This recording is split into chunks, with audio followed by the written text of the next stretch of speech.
and welcome to another episode of Home Again. Today we're going to dive deep into the trenches of small businesses and how they affected and help the community, the African American community, grow.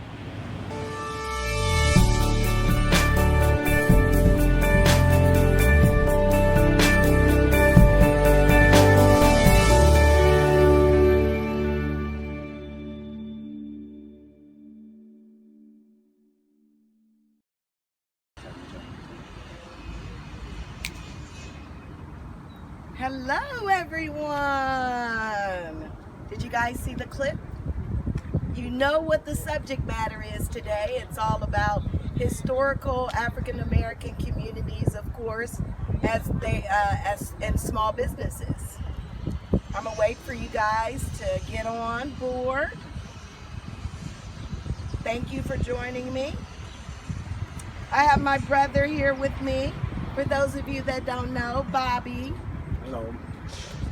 We're going to talk about the community, some small businesses that we grew up with, but we want you guys to, you already know, we want you to tag and share. Tag and share. Tag and share. Do it with me. Come on. Tag and share. Tag and share. Tag and share. See, I'm the only one that can make a fool out of my brother. Yes. On television. On television. Thank you for joining us. Let's see who's on with us. I don't know. There we go. Hey, cousin Kirsten. Hey, Brian Rogers. Thank y'all for joining us. Can you guys hit that share button? It's right at the bottom left. And it says S-H-A-R-E. You hit that and it goes out to all of your friends. We want your friends to be a part of our community. And that's what you have to do so that we can make sure they get to see what you see. Hey, Beth. Bev was on last week, so she knows what this is all about. Hey, Edmund Stinney. Edmund. Unique name there. Is that your real last name, Edmund? Give me a thumbs up if it is. Hey, Melinda. Oh, it is. Okay. Okay, Edmund. Thank you guys for joining us. Again, this is for another week and another episode of Home Again. I'm excited about this week's topic because, you know why? Why? Because I'm a small business owner. Yes. And I understand the struggle. I've been an entrepreneur for 20 years, and I can only imagine, based on how hard it was for me 20 years ago, how difficult it was for African Americans to start their own business at a time that they were such disadvantaged. Right. They didn't have all the opportunities that you have now. They don't. All the programs that they have now for minority businesses. And they were such a staple in our day-to-day lives that we can sit here and we can talk. I've got stories for days about some of these places. Well, see, this is why I wanted my brother to come on with me, because as I told y'all before, I was more of the studious child, and he was more of the one that was working and always in the community with the people. And so his memory of the stories is a lot more vivid than mine is. But what we do want to talk about is our time on Longstreet and some of the small businesses that impacted our daily lives. One in particular that I remember visiting all the time was the Carryout on the corner of Champion and Long. Milner's Carryout. Does anybody remember Milner's Carryout? Give me some thumbs up. Many of you may have even went to school with Monty and Delane. And Delane! Aren't those names from the past? I haven't heard those names in a while. And I meant those were thrown around like family names. I meant they were introduced within our family. But not only that, weren't they almost a legacy? Now I don't remember. I think I sort of remember. Did they who originally owned the carryout? Their father, Mr. Milner, is what we knew him as, but his name was Ollie Milner. Okay. He owned the carryout corner, and he owned a corner across the street that was a laundromat. Oh, the laundromat! Which is now Five Brothers Pizza. Who remembers the laundromat? You guys give me some thumbs up if you remember the laundromat that was located on the corner of Long and Champion on the south side. The southwest side would be Governors in Long. Yeah. Now remember, if anybody can tell me, I'm going to give you guys a prize. Who was the business that was located next to the carryout? Whoever answers that correctly gets a prize. It was a business on the corner of Long and Champion. It sat right next to the carryout, and it was in between the carryout and the dry cleaners, right? Yep. Do you remember the name of the dry cleaners? No. Amazing what happened off of Mount Vernon. When we were just about to film, there was no noise. None, I promise you. But as soon as it's showtime, they show up, my brothers. I do not remember the name of the cleaners. So he's trying to recall the name of the cleaners. I thought it was the Millers. I did ask the question on Facebook from the East Side group, and you guys answered it. If you can remember or recall that conversation, please add that in the messages or in the comments. So let's talk about our little time that when we used to go. Are we back? And we are back. Broadcast interrupted. We lost a lot of our momentum. Please continue to share again. It's probably going to be a second time that you'll have that's on your timeline, but this is some valuable information. Yes, I see it now. Thank you guys. You didn't go anywhere. Voila! Technology is tough when you're outdoors, but we really have a mission, and we have to share the story. And if we're not sharing the story in the midst of the community, it makes it a little not genuine. Exactly. Do you believe that? Truly. Okay. So as I had said, this is my brother who's joining me today. My brother is a community advisor. He lives in the community. I was a PR guy. Well, let me tell you how he works. So I started asking him about the carryout on Long Street. He knows the details of people that I don't know. And we were in the car on our way over here, and I said, wasn't it Monty that owned the carryout on Long and Champion? And he was like, yeah. We talked a couple of seconds about it. Next thing you know, I hear him in the background on the phone talking about, Monty, how you doing? He called the dude. So I'm just here to tell you the reason he is here, not only one of the reasons to share the story, but he is a great resource for the community because you just knew everybody, just any and everybody. Yeah. The common folk, the professionals, the small business owners. That is me. You were pretty popular. Yes, I was. Some good reasons, some bad reasons. A lot of them, the older business people knew my grandmother and were like, "You get home." And then a lot of the younger ones, I just grew up, being a part of my life, day to day. Well, I think another thing we have to touch base on before we move forward. Today we're talking about small businesses in the African American community and how they helped influence the growth in the community.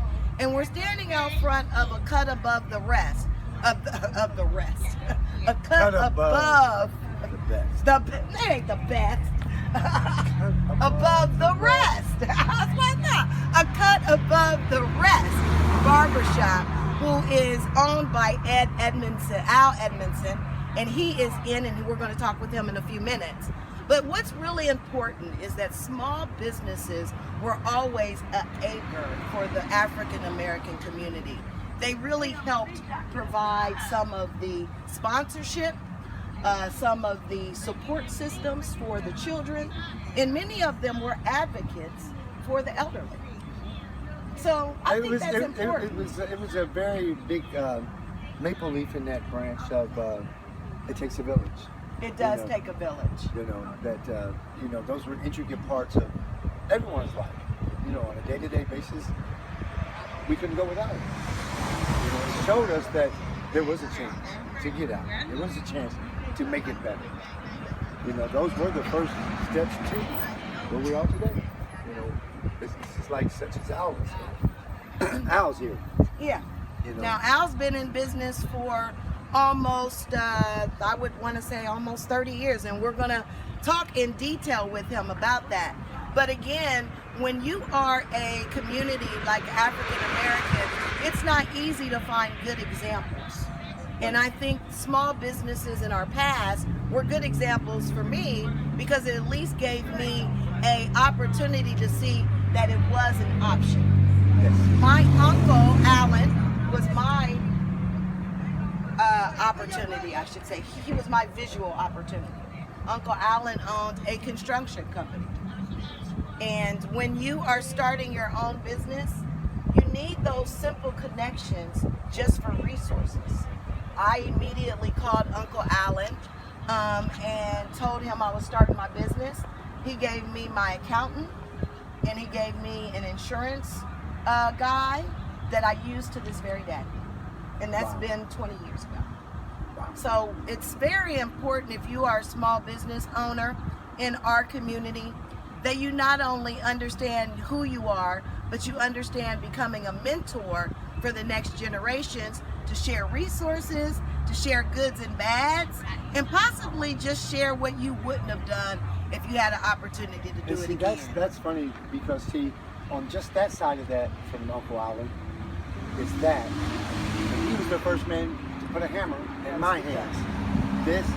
And my Uncle Alan was the first one to introduce the business side to Rita. He was also the first man to put a hammer in my hand, which is what I do for a living today. So he obviously was a pretty outstanding man. Very for influential. The legacy of Very generations. influential. See, we don't know who we're impacting when we're sharing our story or we're helping a child. I noticed that there is a good opportunity for aunts and uncles. I know that was huge when we were growing up, that we're almost second parents. Yeah, they were. And me and my husband, who is Caucasian, for those of you that don't know, we come from different places when it pertains to being an aunt and an uncle. We looked at it as almost we were second parents. Yeah. I was a second parent to Shanika. Yes, you were. Don't you feel that way? Yeah, oh, very much so. We grew up that way. Very much so. If you were concerned about your daughter, we so were all was I. concerned. We were all concerned. Yeah, so those type of family dynamics is something as African Americans we should maintain. Although you may move away or move in a different area than your siblings, it's really important that you create those bonds or find those bonds where you can find worth in each other. Yes, yes. I mean, his worth is he's very, very talented and he knows everybody. Now, what's my worth? You are such a godsend. I mean, you are stable in our family. I mean, this woman has kept this family together, and I love her for it. I love her for it. I think that's big because I think so many times my audience doesn't know that I really live my life style. That I don't just talk it. 100% social home. I try. Trust me. I guess that's what they would call a matriarch. Yes, she is the matriarch. Can you guys tell me who the matriarch is in your family? Do you have a matriarch? It's very important that you have somebody that provides that cord. And for those of you who don't know what a matriarch is, Big Mama. Big Mama. Who's your Big Mama? We had a matriarch on both sides of our family, and I'm so proud to have witnessed them operating in their excellence. Yes. Because they were such good examples. Yes. Yeah. All of this stuff sounds like it's gibberish, but this is valuable. This is what life is really all about more so than what we've created life to be. The small moral fibers that we've forgotten about. Yep. So what's our time looking like? I don't have, okay. So we are about to escalate into the, inside the barbershop, where we're gonna have a one-on-one conversation with Al Edmondson. And we're gonna do this after you watch just a couple of minute clip, so that you know the value that African American small businesses played, not only in Columbus, but across America. Black entrepreneurship can be traced back to when the African Americans were first forcibly brought to North America in the 17th century. Many African Americans who gained their own freedom out of slavery opened their own businesses, and even some enslaved African Americans were able to operate their own businesses, either as skilled tradespeople or as minor traders and peddlers. Enslaved African Americans operated businesses both with and without their owner's permission. During the 1890s, thousands of small business operations had opened in urban areas. During the 20th century, as Jim Crow laws evolved, urban blacks became a community large enough to support a business establishment all on its own. African Americans began operating virtually every kind of company, but some of the most prominent ones were insurance companies, banks, barbershops, funeral parlors, beauty shops, and of course, good old soul food restaurants.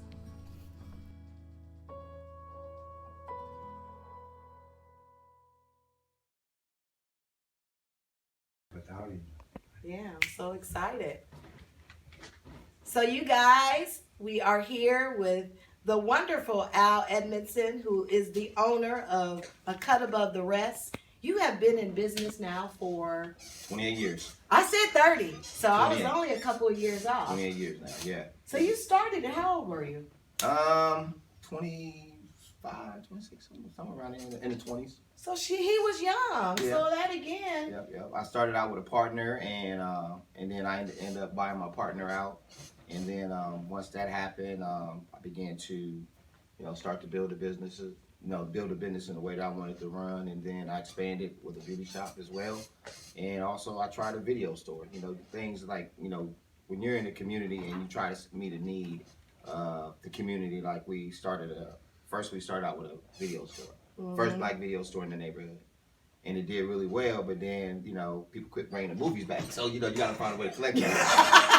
You know what I'm saying? So, but a little tricky for our community. Yeah, it's hard to collect. So, but nah, it was a good thing. And after 2 years of doing it, we decided we was gonna sell the business. Then we opened up the beauty salon. We had 6 women over there. That went along for 15 years, and that went really well. I've always had 6 barbers, and then after, a few of the women decided they want to change careers. When it gets down to 2 or 3 people, everything has to sustain itself in business. So when I seen and felt that it didn't sustain itself, I decided to close it down. Then I opened up a thrift store. So it's called Grandma's Closet, Mm-hmm. and try to help the families that were in the neighborhood, because one day I was looking at a little young boy and his shoes had holes in them. And I was like, man, then you know how the spirit works with you. And then I started asking people to donate clothes, and it went well for about 12 months. And then people quit coming, and then we decided to donate all the clothes that we had to churches and stuff. But it was a good concept. It met the need of the community. So currently right now we do health screenings. We've been doing health screenings for 18 years in the barbershops. Now we expanded in other barbershops, and I run a nonprofit, of course, called Making a Difference.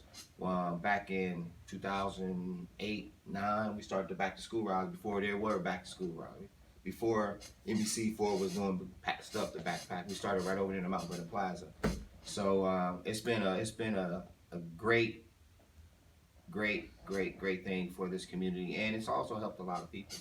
Well, I don't think only you, but it's been historical that Barbers, I think it was James Poindexter, even Elijah Pierce were staples in the community. Correct. But they were also barbers. Right. What do you think barbers have that allow you to become a leader so easily? I think for both of those men at that time, they were dealing with a lot more different challenges. You know, this neighborhood was heavily populated with African Americans, and so they were heavily involved in politics too, just like I am. Just like you are. And being able to be the voice of the people for the people down in City Council, to focus on needs of the community, to help the community, and then also with Reverend Pondexter, he was a minister as well, and so he had a following, and then Elijah Pierce was a great artist. And I mean, he done, his work is in the Museum of Art right now, and you probably buy a piece for like $4,000. So nobody ever would have thought that. Do you think, as a barber, the energy from the conversations in the space that you hear, do you think that is what influences you to want to make change, because you're constantly hearing the patrons talk about it? Yeah, I think that is one. But then again, in this shop, and I'm pretty sure any other shop in the country, that those people that are down there make the decision come to barbershops right here to find out what's going on in the community. So hopefully we can influence them for the 30 minutes or 10 minutes that they're here in the shop to make changes, because they want to know what's happening in the community. As much as they spend time down there, they still want to stay connected. Just because we move out in the suburbs, in different places, majority, and I think about 90% of the people that come to our barbershop live in the suburbs because they once lived here. And so this is their connection. That's how they stay connected. I love that. I never put two and two like that together. So we still have a desire to still be us. Oh, yes. But sometimes now why is it that we have to leave our spaces? For me, for kids. You want better schools for your kids, because if you're looking at a school system where it has issues, and you want your kids to have better than you, as always, right? So we want to do the best for our kids, if you can. And so people make those decisions based on personal reasons why they want something better for their kids. Now, they do all bring their kids so they can have a balance. It's good to be able to go. I can come to the neighborhood and feel comfortable. I can be out in the suburbs and feel comfortable, and I can communicate with everyone. I can communicate with my white friends. I can communicate with my Asian friends, Indian friends, and my black friends. So it gives them a balance versus just seeing one culture. You know what I'm saying? It gives you a balance, because once you leave Columbus, or once you leave Franklin County, things change. So I like that, because what you're saying is, when we grew up, we grew up our whole mentality. We wanted to be more diversified. We wanted to meet different type of people. Right. But how can then, if that's the case, how can our community continue to grow when we leave? What is your suggestion? My suggestion now is that I don't fault people for where they live, or where they decide to live, or how they decide to raise their children.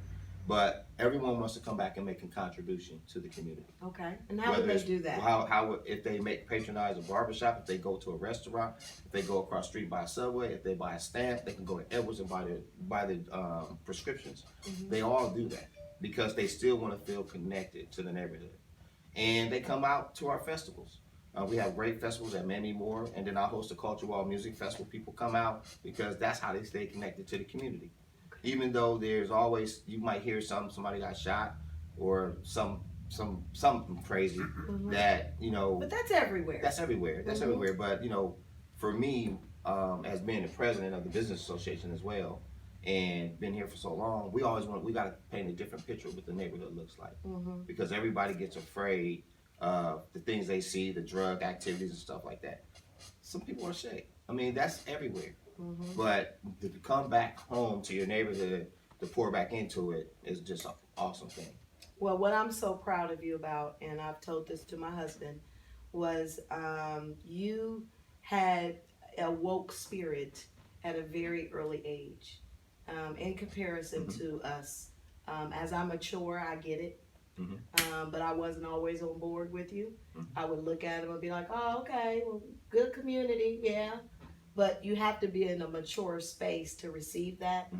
And of course now I'm in that place, but you was in that place when I say we was kicking it in kids. Right. So it's needed to start with somebody, and I appreciate that you took the beginning reign so that we have somewhere to start. Right. I always tell people I just thank God for just giving me opportunity to serve.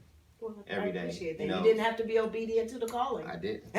Sometimes I don't. I don't, but I know it's for a purpose. Well, let's ask your wife that. It's always for a purpose. It's always for a purpose that's bigger than me. And, and I thank you for doing this right here because, it gives an opportunity for people to see the other side of the community. Mm-hmm. Those people that may be new to Columbus, those people may be in Dublin or something. And my thing is that, come down and make a deposit. A haircut, patronize our restaurants. We got the Lincoln Theater. We have great programs through the Urban League and the King Arts Complex. We got a YMCA. And there's a lot more things that's going to be going on in this neighborhood, especially with the new development that's going on Long Street off of Monroe. They're going to be building some housing, residential housing. And then also right across the Sawyer Towers, they're doing some development. They renovating the neighborhood and making things better for folks to live here. Now people that didn't have air conditioners last year, they got air conditioning. So, we're just trying to help each and every day. People want to be a part of this community. Are you feeling the shift in the community with the people? Are they feeling more satisfied? Are you feeling like there is some impact? I think it's a balance. I think it's a balance. But, one thing is like when you get a new toy, can you appreciate the new toy? Okay. Okay. Until you use it, till you use a new toy. So I think it's a new toy. And, you can appreciate it, be unappreciative of it, or you can abuse it. So I believe that the things that are going on in this neighborhood is all positive for the good, and it'll hopefully bring more people back because we want to come back in our neighborhoods. But we got to continue to build our businesses up too. And we got to build up on service, we got to build up on the things that we sell, and also make the neighborhood look clean. And just yesterday. Attractive, yeah. Attractive. Yeah. So there are things. Clean is attractive. Yeah. Some people don't understand that because I remember one time we were doing the cleanup and the guy said, "Well, why y'all cleaning up the neighborhood?" And I said, "Well, because you should clean up your neighborhood." But he didn't understand because he was a renter. It's one thing when you own something. Investment. Yeah, when you own something, that's your investment. So one day I told him, I said, "You're gonna have a house. You're gonna want your grass cut. You want your bushes trimmed."